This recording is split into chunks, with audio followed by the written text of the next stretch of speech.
Duke ju përgjigjur një kërkese të listës serbe për zgjedhjen e nënkryetarit të kuvendit nga komuniteti serb, gjykata kushtetuese ka konstatuar se procedurat e zgjedhjes së Nenad Drashić nuk ishin në përputhje me kushtetutin. Sipas vendimit, e drejta e propozimit të kandidatit për nënkryetar të kuvendit i takon grupit më të madh nga komuniteti serb. Gjykata ka vendosur të deklaroj kërkesën të pranueshme, të konstatoj që vendimi i Kuvendit të Republikës së Kosovës i 10 tetorit 2025 për zgjedhjen e nënkryetarit të Kuvendit nga radhët e deputetëve të komunitetit serb nuk është në përputhshmëri me paragrafin 4 të nenit 67 të Kushtetutës së Republikës së Kosovës në lidhje me nën paragrafin 1 të paragrafit 6 dhe paragrafin 7 të nenit 12 të rregullorës së Kuvendit të Republikës së Kosovës. Të konstatoj që bazuar në parimin e sigurisë juridike, ky aktgjykim në rrethanat e rastit konkret nuk ka efekt prapaveprues, si dhe të refuzoj një zëri kërkesën për mas të përkohshme. Vendimi i gjykatës kushtetuese sqaron edhe procedurat e zgjedhjes së kryetarit dhe të nënkryetarëve të kuvendit. Në kontekst të procedurës për zgjedhjen e nënkryetarit nga radhët e deputetëve që nuk janë shumicë, aktgjykimi nënvizon se e drejta e propozimit,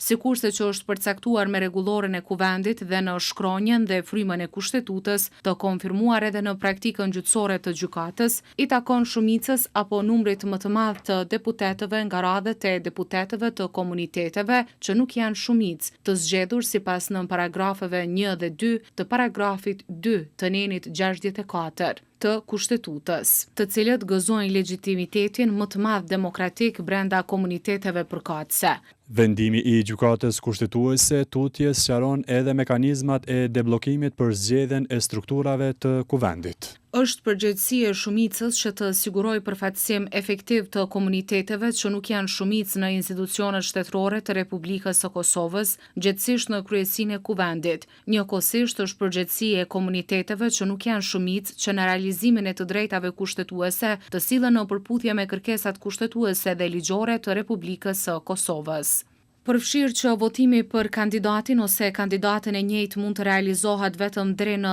3 herë për të njëjtin kandidat dhe procedura e shortit duhet të vijë në shprehje vetëm në rrethana përjashtimore dhe për qëllim për cilën ato janë përcaktuar, përkatësisht në funksion të konstituimit të kuvendit, duke pasur parasysh edhe afatet kohore të përcaktuara në kushtetut, në mënyrë që organi legjislativ të bëhet funksional brenda afatit prej 30 ditësh, sikurse përcaktohet me paragrafin 1 të nenit 66 të kushtetues. Nenad Drashić ishte zgjedhur nënkryetari i kuvendit me 10 tetor 2025.